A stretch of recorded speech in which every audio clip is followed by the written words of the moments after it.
Bismillahirrahmanirrahim. Bertemu lagi dengan pelajaran ilmu mantik.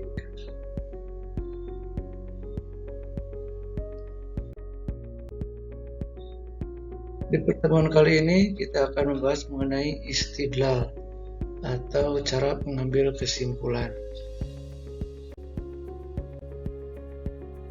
Istidlal adalah berpindahnya pikiran dari perkara yang diketahui menuju perkara yang tidak diketahui, yang mana dengan bantuan perkara yang diketahui tersebut menjadi perantara menuju perkara yang tidak diketahui tadi. Untuk lebih jelasnya bisa kita lihat di contoh berikut ini. Homer memabukkan, itu adalah perkara yang sudah kita ketahui. Nah, setiap yang memabukkan itu haram, itu juga perkara yang diketahui. Nah, dari kedua perkara yang diketahui ini, maka nanti ada menghasilkan perkara yang tadinya tidak diketahui, jadi diketahui itu haram. Nah, dari mana kita tahu bahwa umur itu haram? Itu adalah dari perkara-perkara yang telah kita ketahui sebelumnya. Itu yang dimaksud dengan istidlal atau cara mengambil kesimpulan. Jadi hal yang tadinya kita ketahui, tapi bisa kita ketahui dari hal-hal yang pernah kita ketahui sebelumnya. Jadi mengambil kesimpulan dari hal-hal atau perkara yang pernah kita ketahui sebelumnya. Itu yang dimaksud dengan istidlal.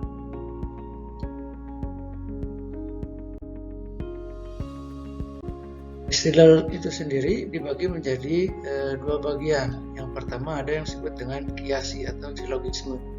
Silogisme ini banyak sekali terjadi di kehidupan kita, di mana silogisme ini adalah mengambil kesimpulan dengan dari premis-premis gitu. Jadi ada dua premis, nanti dua premis ini menghasilkan satu kesimpulan atau natijah. Jadi premis pertama, premis kedua, baru natijah. Contohnya misalkan zakat itu diperintah, itu adalah premis pertama. Setiap yang diperintah hukumnya wajib, itu premis kedua. Nah, dari premis ke-1 dan premis kedua, maka diambillah kesimpulan yang disebut dengan natijah, yaitu zakat itu hukumnya wajib. Gitu. Nah, dari mana kesimpulan itu ada? Itu dari premis pertama dan dari premis kedua. Itu yang disebut dengan kiasi atau silogisme. Yang kedua ada yang disebut dengan istiqroi, atau istilah ini kita sering menyebutnya dengan induksi. Di mana induksi ini dari sesuatu yang khusus diambil kesimpulan secara umum gitu. Jadi cara mengambil kesimpulannya itu adalah dengan memeriksa setiap individu, setiap bagian, setiap sisinya gitu. Lalu mempelajarinya secara lengkap sehingga akal bisa mengambil kesimpulan darinya secara umum. Jadi periksa satu-satu tiap bagiannya, tiap individunya, lalu diambillah sebuah kesimpulan secara umum gitu. Contohnya misalkan jumlah hari tiap bulan dalam tahun Masehi pasti kurang dari 32. Nah, ini kesimpulan ini didapat setelah kita meneliti jumlah hari yang ada pada bulan-bulan Masehi. Kan dari mulai Januari kita teliti, Januari cuma 31, Februari kadang 28, kadang 29, Maret 30, April 31 dan selanjutnya. Ketika sampai Desember ternyata kita tahu ternyata jumlah hari di tahun Masehi itu tidak kurang dari 32 tiap bulannya.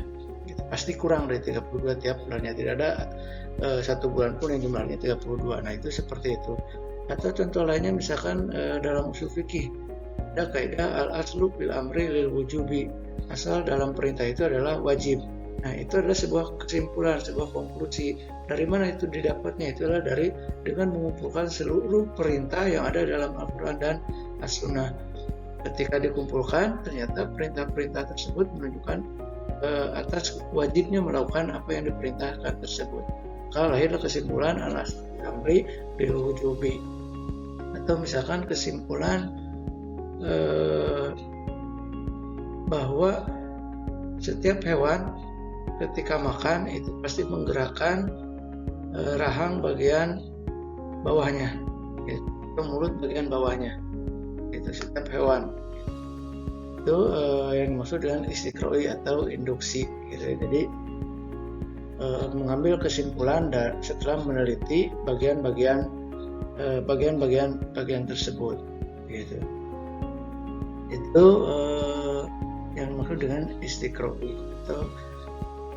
atau induksi.